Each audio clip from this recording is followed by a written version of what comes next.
আসসালামু আলাইকুম ওয়া রাহমাতুল্লাহি ওয়া বারাকাতুহু।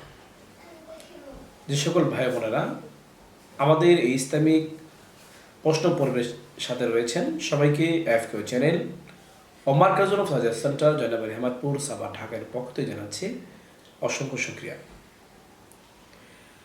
আবির হুসাইন নরসিংদী থেকে প্রশ্ন করেছে, তার প্রশ্ন হলো মোবাইলের মাধ্যমে ভিডিও কলের মাধ্যমে অথবা অডিও কলের মাধ্যমে ফোন মারফত ছেলে মেয়ে একে অপরের সাথে বিবাহ বন্ধনে আবদ্ধ হতে পারবে কিনা বিষয়টি জানালে অনেক খুশি হব। আবির হোসেন কি এই প্রশ্নের করার জন্য অসংখ্য শুকরিয়া। তার প্রশ্ন উত্তর হলো, বিবাহের মধ্যে যে সমস্ত শর্তগুলো রয়েছে, অর্থাৎ বিবাহ বিশুদ্ধ হওয়ার জন্য, সহি হওয়ার জন্য, বৈধ হওয়ার জন্য যে সমস্ত শর্তগুলো করা হয়েছে, এর মধ্যে একটি শর্ত হলো ইত্তেহাদুল মাজলিস, মজলিস এক হওয়া, স্থান এক হওয়া, সেটি জরুরি। ভিডিও কলের মাধ্যমে হোক অথবা অডিও কলের মাধ্যমে হোক, ফোন মারফত যে সমস্ত বিয়ে হয়ে থাকে সে সমস্ত বিয়ে সহি হবে না, বিশুদ্ধ হবে না, কারণ এখানে পাত্র পাত্রী এক স্থানে থাকে না। এখানে কেউ ফোন মারফতের কথা বলে থাকে তাহলে ফোন মারফত নয়, বরং যে কোনো এক পক্ষের পক্ষ থেকে, যে কোনো এক পক্ষের পক্ষ থেকে, অর্থাৎ বর হোক অথবা কনে হোক, তাদের যে কোনো একজনের পক্ষ থেকে একজনকে উকিল বানিয়ে দিবে, যেই উকিল দ্বিতীয় পক্ষের মজলিসে গিয়ে উপস্থিত হয়ে তার পক্ষ থেকে বিয়ে দিবে অথবা বিবাহ বন্ধনে আবদ্ধ হওয়ার কথাটি জানাবে। যেমন ছেলে যদি বিদেশে থাকে আর মেয়ে যদি দেশে থাকে, তাহলে ছেলের পক্ষ থেকে একজন উকিল বিয়ের মজলিসে যাবে আর সে বলবে, আমি অমুকের পক্ষ থেকে এই মেয়েকে এত টাকা দেনমোহর ধার্য করে আমি তার বিবাহ বন্ধনে আবদ্ধ হওয়ার ব্যাপারটি আমি নিশ্চিত করছি। এইভাবে যদি বলে তাহলে বিবাহ সহি হবে।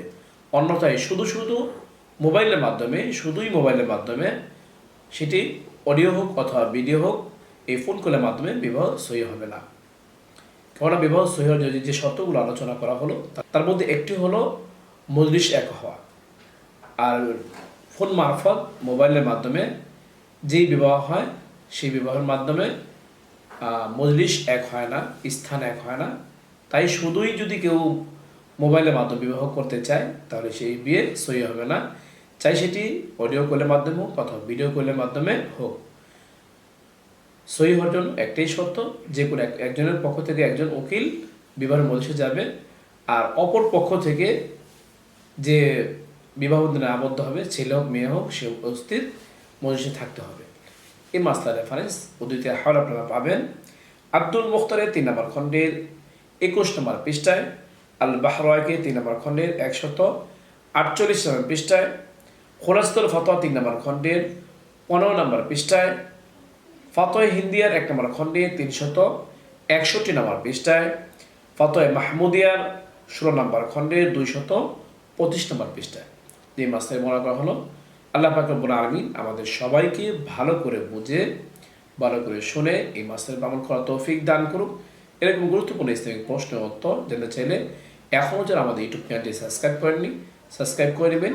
ভিডিওটি ভালো লাগলে দিনই খাতিরে লাইক ও শেয়ার করবেন। তাছাড়া আপনাদের কোনো প্রশ্ন থাকলে ইউটিউব কমেন্ট বক্সে আপনারা প্রশ্ন করতে পারেন। এর পাশাপাশি আমাদের একটি এফকিউ নামে ফেসবুক পেজও রয়েছে, সেখানে গিয়ে ফলো দিয়ে আমাদের পাশে থাকতে পারেন। চাইলে সেখানেও কমেন্টে আপনারা প্রশ্ন করতে পারেন। আপনাদের প্রশ্ন উত্তর যথাসময়ে দেওয়ার চেষ্টা করব। ওমা আলাইনা ইল্লাল বালাগ।